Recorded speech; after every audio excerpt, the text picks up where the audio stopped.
올해 국세 감면액이 지난해보다 5조 원 이상 늘어나면서 50조 원에 육박할 전망입니다. 이런 가운데 국제신용평가사 S&P는 우리 기업들의 무더기 신용등급 하락을 경고했습니다. 취재기자와 짚어보겠습니다. 오수영 기자 나와 있습니다. 오 기자. 네. 먼저 이 국세 감면율이 법정 한도를 초과한 게 10년 만이라고요? 네, 그렇습니다. 글로벌 금융위기 때인 2008년과 2009년 이후 10년 만에 처음입니다. 어제 국무회의를 통과한 2019년도 조세지출 기본 계획을 보면 정부는 올해 국세 감면액을 역대 최대 금액인 47조 4천억 원으로 예상했습니다. 국세 감면이란 소득공제처럼 세금을 깎아주거나 근로장려금처럼 세금을 돌려주는 세제 혜택을 말합니다. 원래 거두어들여야 하는 국세 총액에서 감면 액수가 차지하는 비율을 계산하면 국세 감면율이 나오는데요. 이 국세 감면율이 올해 13.9%가 될 예정입니다.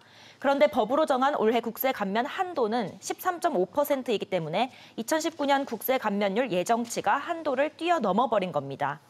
방만한 조세 지출을 막기 위해서 이렇게 국가재정법과 대통령령으로 국세 감면이 가능한 비율을 제한해 놓는데요. 지금 보시는 이 계산식에 따라 올해 국세 감면 초과액은 1조 3천억 원입니다. 네, 어쩌다가 국세 감면율이 한도를 초과하게 된 겁니까? 네, 크게 두 가지 이유가 있는데요.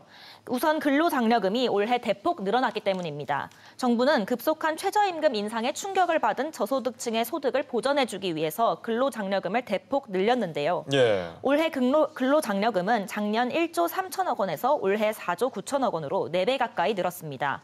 지급 대상 가구 수도 지난해 166만 가구에서 334만 가구로 2배 많아졌습니다. 네, 다른 이유는 뭡니까?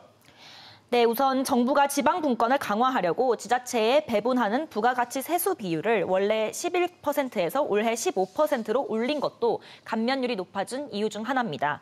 지자체에 많이 배분할수록 국세 수입 총액은 줄어들기 때문인데요. 예. 올해 전체 국세 감면 예상액 중에서 73%인 34조 7천억 원이 개인한테 가기 때문에 기업들은 26%인 12조 3천억 원을 감면받게 됩니다.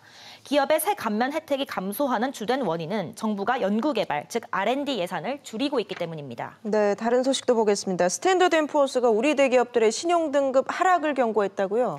네, 맞습니다. 빨간불을 켰는데요. 글로벌 신용평가 회사인 S&P는 보고서를 통해 우리 기업들의 신용도가 2015년부터 2017년까지 꾸준히 개선됐지만 지난해 하반기부터는 하락세로 접어들었다고 밝혔습니다. 또 올 한 해 우리 주요 기업들이 신용등급이 강등될 위기에 놓여 있다고 분석했는데요. S&P는 지난해 10월 현대자동차, 기아차, 현대모비스, 그리고 현대캐피탈, 현대카드 등 현대차그룹 주요 계열사의 신용등급을 이미 한 단계씩 떨어뜨린 바 있습니다. 올해 들어서는 LG화학, SK이노베이션, SK종합화학, SK텔레콤, SK브로드밴드, SKENS 등 6개 기업의 신용등급 전망을 부정적이라고 조정하기도 했습니다. 등급 전망이 부정적이라는 것은 조만간 신용등급이 떨어질 가능성이 좀 높은 위치에 처해 있다는 겁니다. 어떤 이유 때문인가요?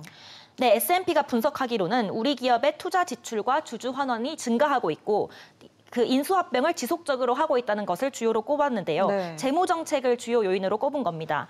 또 미중 무역 갈등과 보호무역에 대한 우려 속에서 반도체와 스마트폰, 자동차 등 우리 주요 산업의 글로벌 수요 둔화가 추가적인 부담으로 작용할 거라고 전망했습니다. 네, 이런 가운데 문 대통령은 오늘 주요 경제 현안을 점검한다면서요? 네, 그렇습니다. 문재인 대통령은 오늘 홍남기 경제부총리 겸 기획재정부 장관한테서 주요 경제 현안을 보고받습니다. 네. 대내외 경제 상황과 주요 경제 현안에 대해 보고를 받고 민생 문제에 집중할 예정인데요.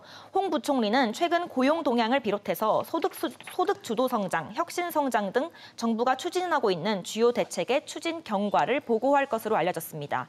지난주 아세안 3국 순방을 마친 문 대통령이 경제와 민생 문제에 집중할 계획이라고 청와대는 밝혔습니다. 네, 알겠습니다. 오 기자 얘기 잘 들었습니다.